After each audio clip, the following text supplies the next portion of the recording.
Meow, meow, meow. Hello, ma'am. Ang nag-book yung staff niya kasi hindi yata marunong yung si Edna.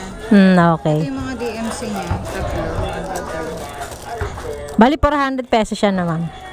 300 lang kaso nagpadagdag kasi sa Metro. Mga buyer ko hanggang pinakamalalayo, General Trias. Ang layo, Cavite Gcash. Mas maganda niyan, bayaran na nila para si rider, pick up na lang. Kasi may ibang rider walang pangabono, kaya hindi nagtitiwala. Oo, sabi ko nga pag ganyan. Kaso sila, minsan wala daw siyang cash. Sabi ko nga, Gcash yun na lang para wala na rin additional si rider. Okay na po yun. Okay, pick up natin yung first booking natin. Yo, what's up mga tol?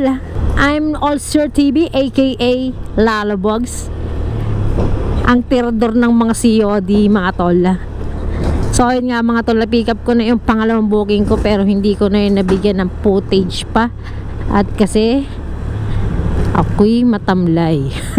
Matamlay pa no? Wala, parang tamad lang ako.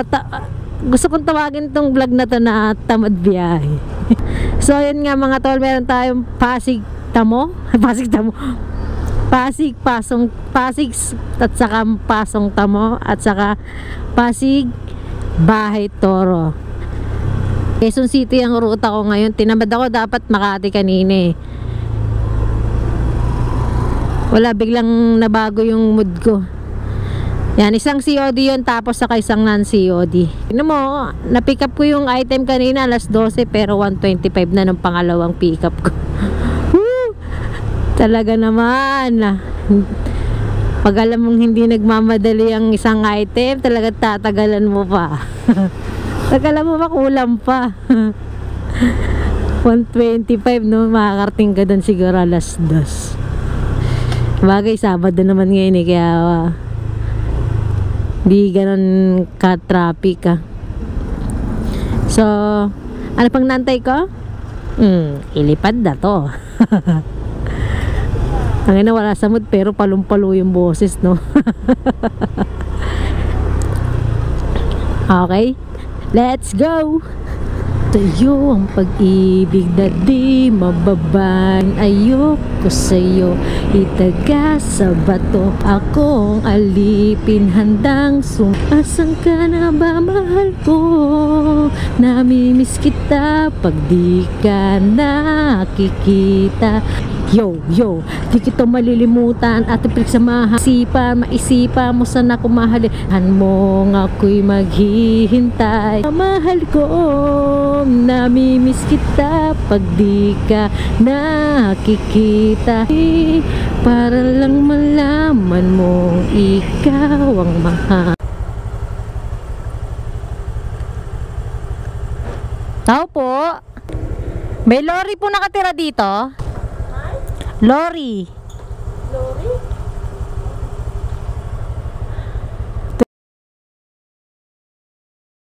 21 nakalagay.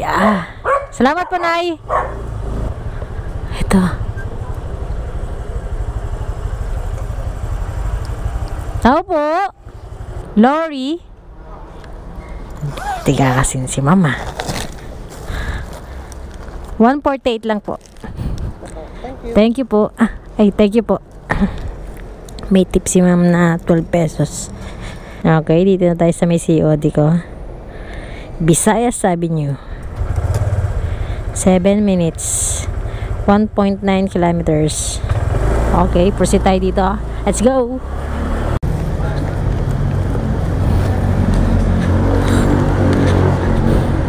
Sakto na po yan, ma'am. Okay, salamat po. 2 down na. Palahat yun. May tip siyang 2 piso. Grabe naman, wala pa akong kakainom ko lang ng tubig. Pumasok na agad na booking. Ano to? Balloon Pillow Jollibee Gcash payment. Papunta to ng Taguig. Okay, itong nakuha natin booking kasi pupunta tayong Taguig Bibigyan tayong donut doon. Isa tayong batang papasiyahin ngayong araw. Punta na natin to. Malapit lang siya. 1 kilometer.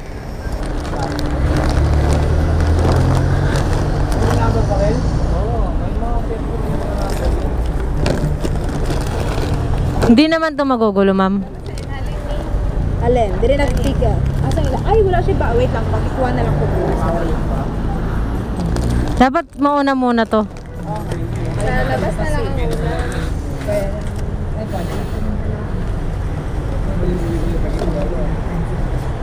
Okay. Pakilagay na lang dyan. Sana all. Happy birthday. So yung nga mga tol, meron tayong second pickup pa yan. COD to. Ito hindi kasi eh. Parang surprise gift ata to. Ito isa tagig din. COD siya. Sa harap niya na lang daw. Parang di natama ka pag double book nito ah. Naka-priority po yun. Magkano yun ah? Magkano priority nito? Ako si receiver na hawak-hawak niya lahat. Tapos i-chat niyo yung Gcash number niyo sa lalachat. Kami po magbabayad. Ah, pagdating ko doon. Huwag niyo po siyang singilin. Kami po magbabayad. Okay. Kaya doon na kayo. Thank you. Didiretso niya na po yan ba? Ano ko ihilo? Diretso. Kasabayan ko to. May kasabay na to eh. 192? Apo. Ayan na lang po, dyan na lang i-Gcash dito yung name. Okay. Ang pangalan mo, ma'am? Ha? Jera. Gerald? Okay. Jera? Vera. Okay. Sige ma'am, isasend ko na bago ko kunin yung item. Okay, thank you. Okay. Di mo na-send ko na ha. Okay, salamat po. Ikaw din ma'am. Para pair. Okay na, thank you po. Pag ganoon wala ako sa ulirata. Para ako nakasyabu. Para ako nakamariwana. Buti na lang maliit lang yung item. Amoy Jollibee, amoy chicken. Picture muna natin to. Ay, pumutok yung lobo. Okay. Proceed na tayo sa may Taguig. Unahin na natin tong surprise gift. Baka umiyak to eh. Umiyak. Okay. Let's G.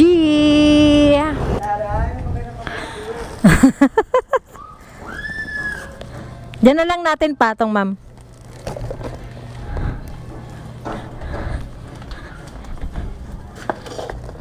Magkano kaya bili niya dyan?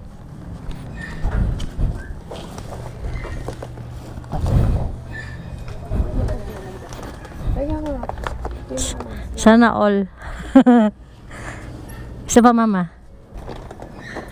Yan, 1, 2, 3. Yan. Ma'am, sinama kita sa vlog ko ha. Okay lang. Sige, okay na po yan. Thank you. Birthday mo ba? Ah, happy birthday. Bali, 847. Sir, wala kayong barya? Wala kayong barya? Wala, nabunuan ko kasi yun eh. Ano daw? Ayun na lang, 347 na lang. Ayun nga mga tol, meron na naman akong isang regular customer ko na nag-chat. May pinapapick up siya sa Medi Castro. Okay na to, sir? 1, 2, 3. May tip si sir na 3 pesos. Kalsada Tipas Barangay Hall. Siyempre, kumuha ko ng pabalik ng Pasig para hindi naman lugi, ano mga tol. Sakto rin to sa may pipikapan ko dun. To sa pinapapick up ng regular customer ko. Okay, waiting tayo kay kuya. Marcos iyan. Ayan na yan. Pipicturean mo pa ako? Sige. Paano ba? 2 joints? Ganyan? Okay, rin. Pipicturean ko. Item nyo to eh. Kaso loading eh. Sige, wag na. Tagal yun. Sige, okay na yan. Loading siya dito. Pambihirang globe ka.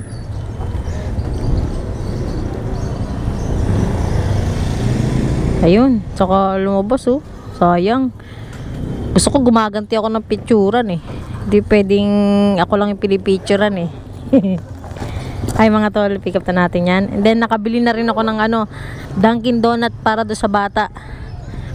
Kasi nandahil sa kanya, napadpad na naman ako dito sa may Taguig eh. Ihatid muna natin tong merienda ng bata. Okay, let's go. May deliver pa ako, baliw. Ah. Sinama kita sa vlog ko. Ala! Tatakpan ko na lang yung mukha mo. Gago! Ah nga. Pakalialak mo. Oo nga. Mga tol, para yun sa anak niya. Bali pinsan ko siya. Pinsan sa malayo. Bali pinsan ko siya. Pinsan sa malapit. Para yun sa anak niya, hindi para sa kanya yun. PWD kasi yung baby niya eh. 8 years old. Pangalan, boss? Doctora Rose. Ah. Magkano? 110. 110 po. Okay na yan. Okay to? Thank you. Salamat. Ay, nagtip siya ng 30. Ikwenta na ako ng mga ng kinita ko ngayong araw. So, proceed tayo dito sa may regular customer ko na pinapapick up niya. Let's go! Hello po, magandang gabi. For pick up ako. Para kay Beth. Yung may abono na pwedeng GCash. Oo, ito sir.